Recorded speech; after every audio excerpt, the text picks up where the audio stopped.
Thanks for tuning in for another episode of Math with Mullins. Today we're looking at Chapter 9. This is our final learning chapter for the year, Fundamental Counting Principle. So we'll be able to look at what is the fundamental counting principle and how to solve with that.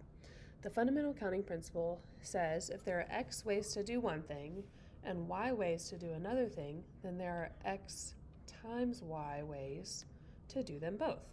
So essentially that just means if we can pick 3 restaurants to go to,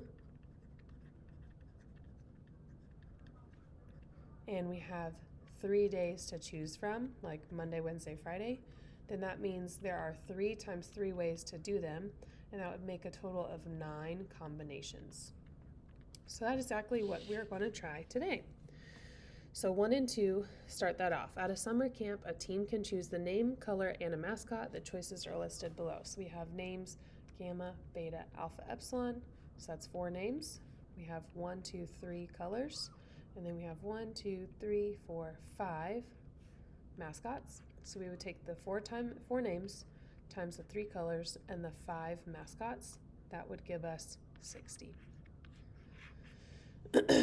Another way to prove this is to be able to use a tree diagram, and we'll talk about that at the end of our Chapter 9, and that'll just give you an overview of why the fundamental counting principle works. If you're curious about that, you can always go down to the bottom of this playlist that you found this from on the Math 8 channel or the Math 8 playlist and look for that 9.4 day 2 of tree diagrams.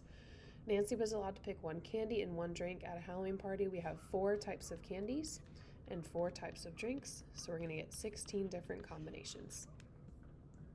How about you go ahead and try 3 and 4 on your own? So let's go ahead and pause the video here, try them, see what you get, and when you're done, click play to check your work. Carol was trying to decide which salad to order for lunch. She has a ham, chef, or vegetable salad, and then an Italian vinaigrette, ranch, or French dressing. If each salad comes with 1 dressing, how many different combos can she choose from? That's going to be 3 salads times 4 dressings, or 12 combos. Frank was deciding what to wear for his first day of school. He can wear white, blue, orange, yellow, or green shirts with capris or kilt. How many different combos is that? That would be 5 shirts times 2, which is 10 combinations. Again, pause the video here so you can try these on your own. When you're done checking, when you want to check it and you're done, click play. So a baker lets the customers pick 1 type of color, 1 type of cake with icing, and then 1 color sprinkles. Here are options. We have 3 types of cake, we have 4 types of icings, and we have 4 types of sprinkles. So 3 times 4 times 4 would give us 48 combinations. A video game lets you choose character's hairstyle, 1, 2, 3 options, hair color, red, black, brown, blonde, and blue, 5, and then the type of class, monk, archer, mage, warrior, or wizard, another 5. Multiplying those together, you have 75 different combinations to choose from. Next up, you pack 5 shirts and 3 pairs of pants for a trip. How many different outfits are possible? So the first thing we would do is pack 5 by 3, and that's 15 outfits. But now it says, what if you had also packed 2 pairs of shoes? Well, 5 by 3 by 2. That'll give us 30 outfits. So maybe instead of 1 pair of shoes, you pack 2, and that expands your horizon a little bit. How many passwords are possible if it requires 3 digits followed by 4 letters and repeats are allowed? Okay, so the thing you have to learn about this is when you do 3 digits, it's like these are numbers, number options, you have the numbers 0 through 9 to choose from each one of these, right? 0 through 9 is exactly 10 digits to choose from. So we're going to start by multiplying 10 by 10 by 10. And then we have 4 letters. When you think about letters, there are 26 letters of the alphabet. And we'll go ahead and assume these are lowercase. So if they're lowercase, then that'd be by 26, 26, and another 26, if we're allowed to repeat letters. Like if I have the number 111 AAA, okay? So I'm going to multiply 10 by 10 by 10 and then 26 by 26 by 26. We're probably going to get a big, big number here.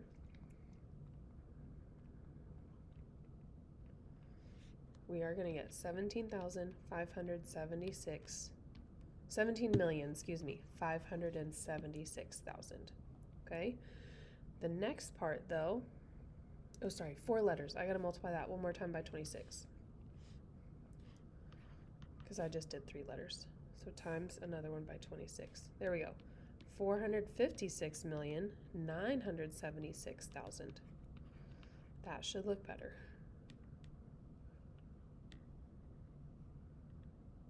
Okay. But then the next part says, what about repeats not allowed? So like say for instance we pick the number 1. We can't pick 1 again, so now we have 9 options, and then after that we'd have 8 options.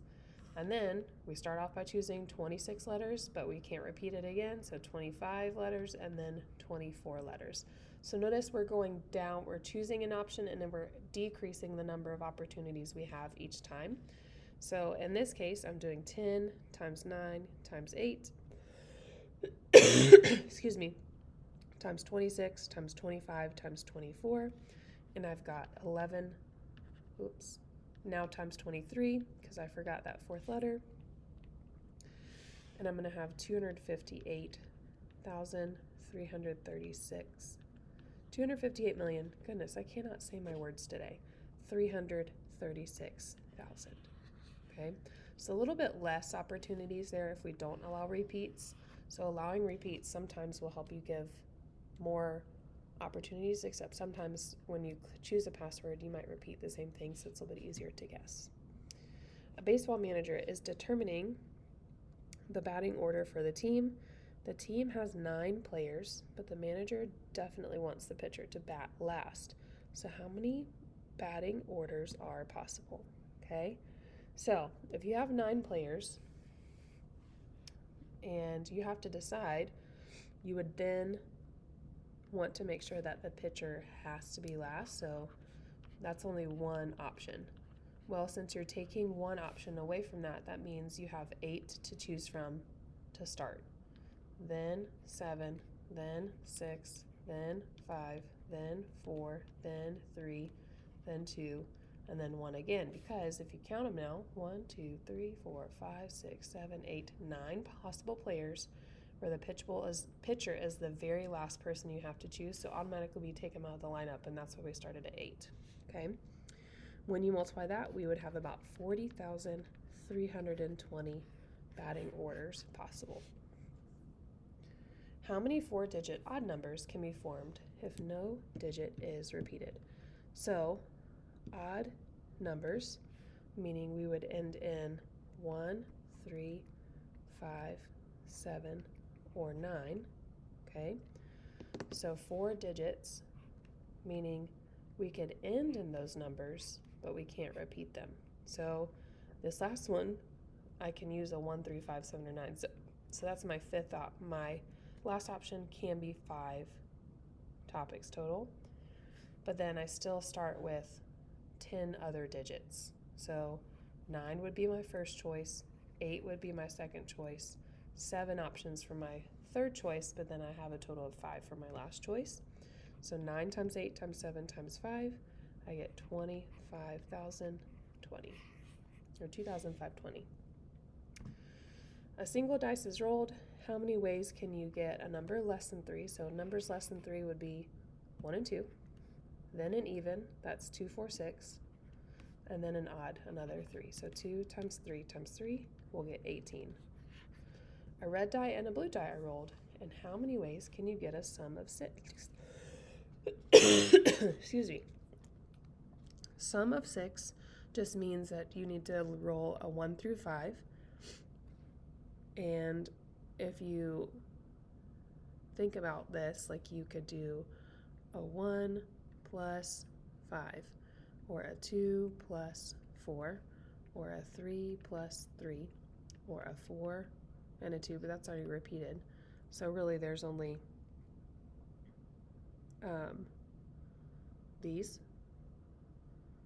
unless you want to count like the 4 and the 2 for red. Yep, so 4 red, 2 blue, and then a 5 red, 1 blue. That would be a total of 5 ways. Okay? From a standard deck of cards, how many ways can you pick a king, a heart, and then a 5, provided you put the cards back into the deck? So, there are 52 cards in a deck. There are 4 kings. There are 13 hearts. And there are 4 types of 5, because we have hearts, clubs, spades, diamonds. So really, I have 4 by 13 by another 4, and that gives me about 208 options. Okay? How many odd 2-digit positive integers are greater than 20 are there? Well, 2-digit odd, meaning they have to end in a 1, 3, 5, 7, or 9. And 2-digit means you have to start with starting at 1, and you can't start, well, but you can't start with 1 because it has to be greater than 20. So 2-digit just means somewhere in my 30s, 50s, 70s, and 90s. You could theoretically count them out, or you just know what could be my first digit, what could be my last digit. I know my last digit has to end in a 1, 3, 5, 7, or 9, so that's by 5. And then my first digit just has to be something not a 1 or a 2. So that's a 3, 4, 5, 6, 7, 8, or 9. So that's 1, 2, 3, 4, 5, 6, 7.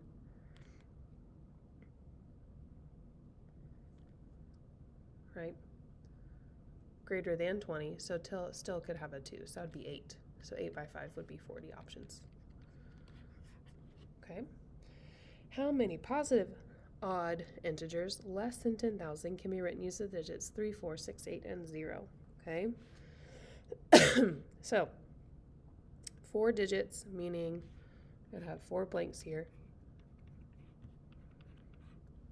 And I need to have them being odd, so they must end in a 1, 3, 5, 7, or 9, but using digits 3, 4, 6, 8, and 0.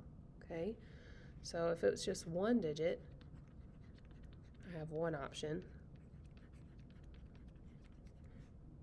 But if I have 2 digits, like an option for that would be positive odd numbers using a 4. Could be 4 times 1, which is just 4. Okay. A 3-digit will be a 4 by 5 by 1, so that's 20. So a 4-digit would be a 4 by 5 by 5 by 1, or 100. So I'm just adding all these together. 100, a 20, and a 4, and a 1. Or 125. Okay. Hopefully that video helps a little bit on the fundamental counting principle. Make sure to give it a thumbs up and check in tomorrow when we do some more probabilities, but this time we'll learn about basic probability. Have a great day, Math 8.